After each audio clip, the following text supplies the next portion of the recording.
Alright, so the game opens up 5 years after the previous game, with Riley waking up in her hometown of Kamina Coast, returning for a job to help the study of radio anomalies by basically setting up radio transmitters along the coast. Riley's came back to Kamina to reestablish a relationship with her dying father after the two had a falling out.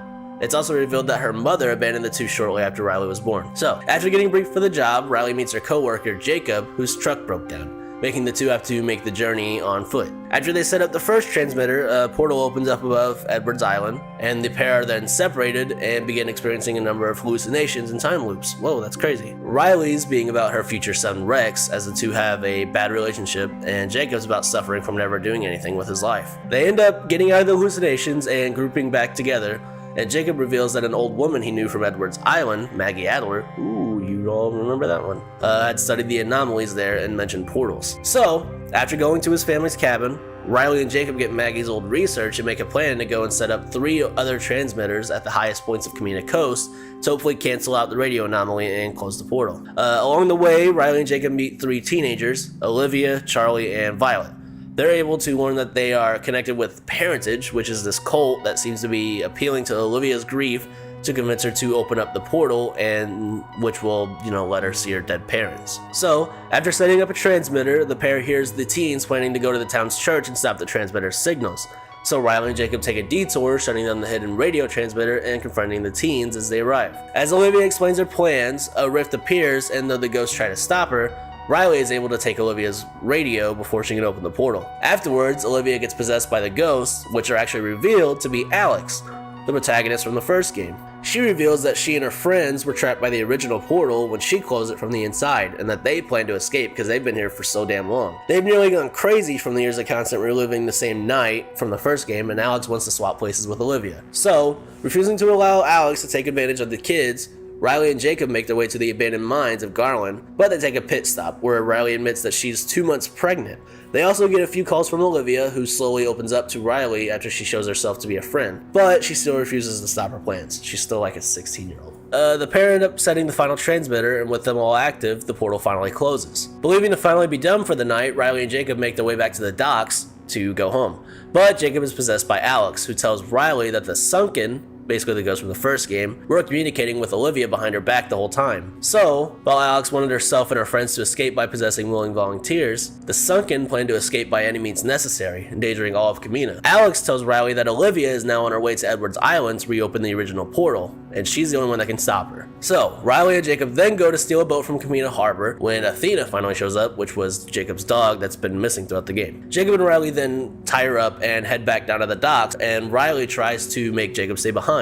But he refuses with the intention of finally doing something meaningful with his life, and the pair take off to Edwards Island. So, since this is the point of no return, we can go over all the side stuff that the player can explore while traversing Kamina. Riley talks to a lot of side characters during the game, including Evelyn, one of her higher-ups, Maria, the radio host from Kamina High School, Hank, a strange enthusiast of the supernatural, Shelly, a park ranger, and Nick, a lonely fisherman guy that used to be in the Navy, all with the radio. The player can choose how these go, but for this playthrough, Riley convinced Evelyn to go home and wait for her missing sister, convinced Shelly to stay inside after getting a warning from her ghost uncle, convinced Maria to be confident and just ask Charlie out since she likes him, and Nick to leave the portal alone that he finds and go home. We also got some evidence of the ghost for Hank, who promises to credit Riley in his book. Oh, and we also found a lot of notes from Maggie Adler that she and Jacob had buried when he was a kid, and the last one asked him to let go of all the ghost stuff and live a good life without being in her shadow. Very depressing stuff. Alright, so after reaching Edwards Island, they end up on that beach from the first game, and they run into Alex and all of her ghost friends, where she explains how much regret she holds for Michael's death. Then, they shift through time to the comm tower, where Olivia is attempting to finally open the portal. Riley and Alex both attempt to appeal to Olivia, but before she can stop, she's possessed by the Sunken, alongside Riley. So while Riley is being possessed, she relives a lot of her bad choices that she's made in life, when she meets an older Rex. Rex is able to convince Riley to finally believe in herself and have the confidence she needs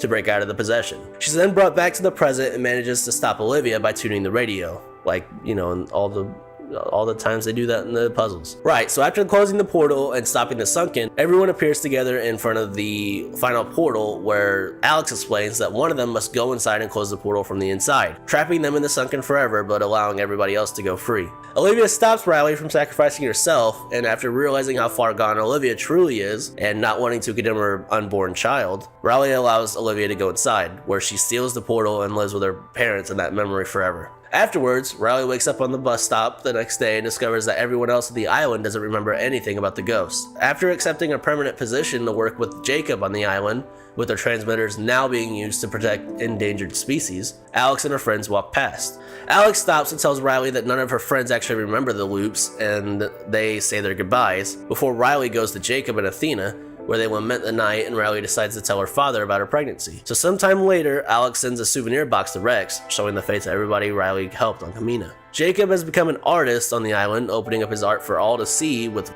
Rex being its biggest critic. Ranger Shelley still works at the park. Maria has become more confident after Riley's advice. Hank wrote his book and credited Riley, but didn't give her any money. Charlie and Violet miss Olivia, but have gotten close to Riley and Rex and go on hikes with them frequently. Evelyn is at home and her sister finally returned.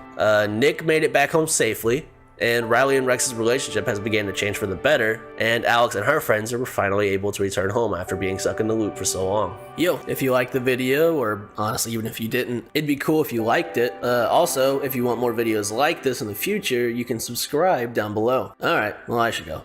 Oh, and stay off the radio.